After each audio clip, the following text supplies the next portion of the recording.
The scream of splintering glass tore through the sleepy suburban street, chased by the gut-wrenching screech of metal being pulverized. I stopped dead at the corner, grocery bags swinging from my fists, my pulse hammering like a war drum.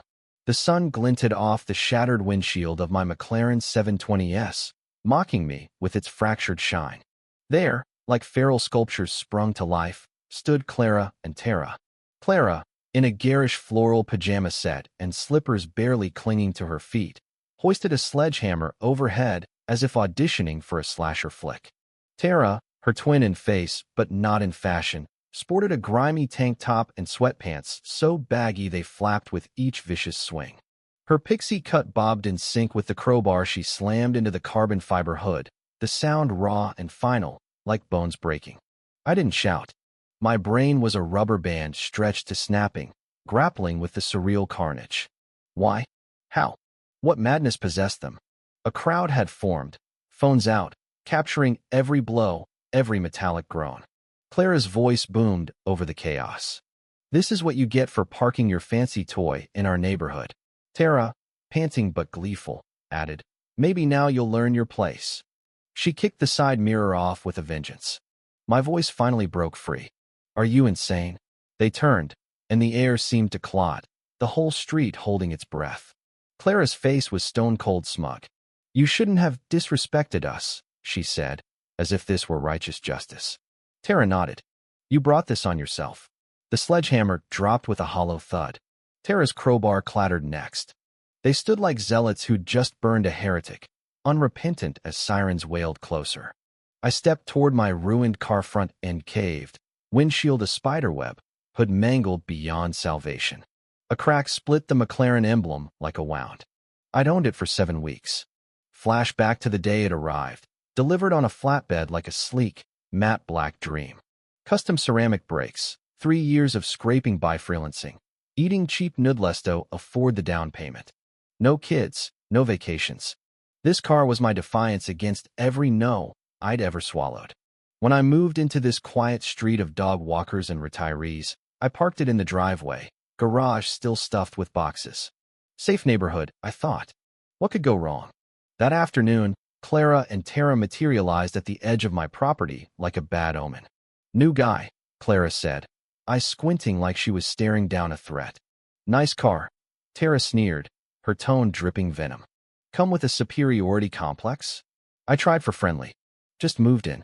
Thanks. Clara's arms crossed. We've been here 12 years. This place has standards. Tara's smile was a blade. That thing draws eyes. Not the good kind. I blinked. It's a car. Exactly, Clara snapped. This isn't some flashy city strip. It's a family street. Their 8-year-old brother, a pudgy kid with ice cream smeared on his cheeks, clutching a toy robot, came charging from their yard, kicking a soccer ball perilously close to the McLaren. Hey kid, watch it, I said softly. He ignored me. The ball rolled under the bumper. Seriously, be careful. Clara's face twisted like I'd cursed her bloodline. Don't talk to him like that. He's a child. Tara scooped him up like he'd survived a battlefield. You don't get to boss our little brother. That was the first warning. The next came within a day. Gum smeared on the door handle. Poser scrawled in dust on the windshield. I stared, baffled and annoyed. Vandalism. Here? I cleaned it off, stayed quiet. Maybe a one-off. That night, I found their rusty SUV parked across my driveway. I knocked on their door, smile forced. Clara cracked it open. Hey, can you move your car? She tilted her head. Oh, your little rocket can't squeeze by? I chuckled dryly. Not without a crash. Her smile vanished. You're the newbie. Adapt.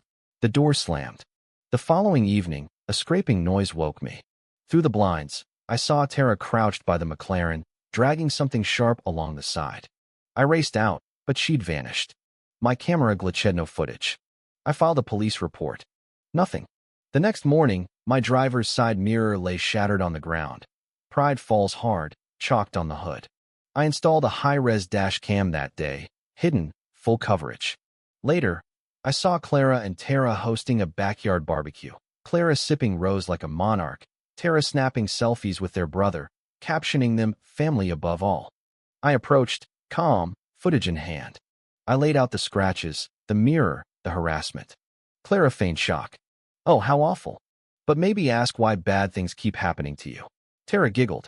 Or who you've pissed off with that attitude. They were thriving on this, high on their own drama. These weren't neighbors. They were suburban despots, drunk on entitlement and untouchable by the HOA. Days passed quiet, too quiet. Then my neighbor Emma texted a video. Happening now. I clicked. There were Clara and Tara, mid-rampage. Tara screamed, "Let's see it drive now," as she smashed a headlight. Clara roared, "Teach him respect," like this was a holy war. I dropped everything and ran. They were still at it when I arrived, the car a corpse, but they swung like destruction was their oxygen. Police screeched in, shouting, "Drop the weapons." Clara wailed about self-defense. Tara blamed emotional distress. They were cuffed, pathetic and defiant. As they were hauled into the cruiser, Clara spat. "You'll regret this." Tara shrieked. "This isn't just a site's tyranny."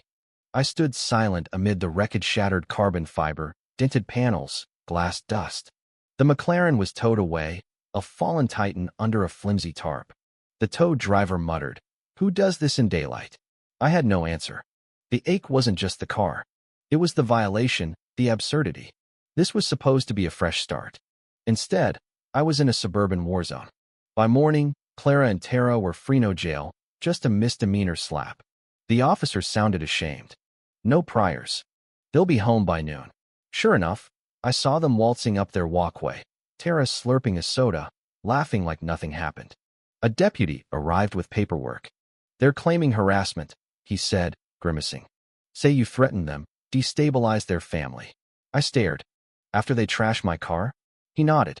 "It's dumb, but it's on record. Watch your back." My insurance call was worse. Vandalism's not covered without a conviction. Sue them. So I did. I hired Ava Ruiz, a razor-sharp lawyer who grinned at the police reports. Broke, bitter, and playing victims. My favorite. She filed a civil suit, property damage, harassment, distress, and a cease and desist to stir the pot. Tara posted a tearful video online, whining about my threats to their brother, calling my car a weapon of ego. It flopped, but her tone wasn't fear, it was defiance. They thought they were invincible. Then came the game changer. A teen, Lucas, DM'd me. Known for skateboarding and hoarding cameras, he wrote, "Film the car thing. Wanna see?" He showed up, hoodie half-zipped, with footage from his window crystal clear, damning. Clara's wild eyes, Tara's taunts, every swing. Tara even smirked at the camera, saying, "Hope he's sobbing over his latte." I exhaled. "Can I use this?" "Blur my face," Lucas said. I clipped 30 seconds, captioned it "Suburban Smash," and posted it online. It exploded 100,000 views in hours, 2 million by morning. Memes erupted. Clara's rage face, Tara's crowbar swing mocked as a video game fail. News outlets called. I went on air with a local channel's investigative unit, Twin Terrors of Oak Lane. The footage aired, unfiltered. That night, Clara and Tara's house went dark. I thought shame had won. I was wrong. 3 days later, they countersued, their lawyer, a greasy type named Carl Voss, claiming I'd incited a digital mob and violated neighborhood spirit with my dash cam. Ava laughed herself hoarse. But the HOA piled on, taping a letter to my door about unapproved surveillance. I called the board president, Gerald Tate, bow tie pristine even on garbage day. "You're warning me, not them?" I said. "It's about harmony," he droned. "They've been here forever. And terrorizing people just as long," I shot back. He paused. "You're not the first they've upset." That lit a fire. I dug deeper. Neighbors spilled stories. Clara reported a couple for overdue Halloween decor. Tara accused a mom of dealing drugs over potted aloe. One guy's tires were slashed after his dog strayed. No proof, but plenty of scars. I called Lucas back. He had Moria Goldmine. Tara berating a mailman. Clara yelling at kids on scooters, both rifling through HOA mailboxes. I wove it into a 10-minute film, The True Faces of Oak Lane, and sent it to Gerald and Ava. Then I waited. Friday morning, a soft knock. Tara stood there.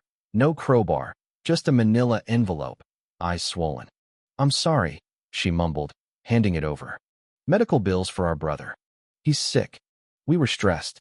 Please don't destroy us." Clara watched from their porch, stone-faced. "You destroyed yourselves?" I said. She walked away, broken. Ava called. The HOA had censured Clara and Tara $25,000 in fines, voting rights gone. The video had flipped the script. At the community clubhouse hearing, tension choked the air. Gerald, flanked by board members, avoided my gaze.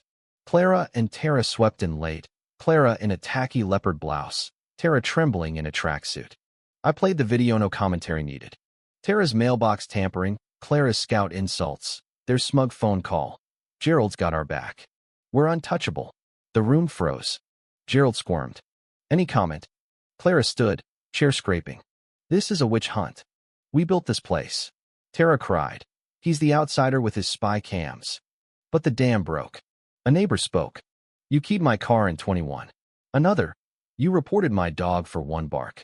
Voices piled on, a chorus of buried grudges. Gerald called for order, too late. The board voted $2,500 in fines, privileges revoked.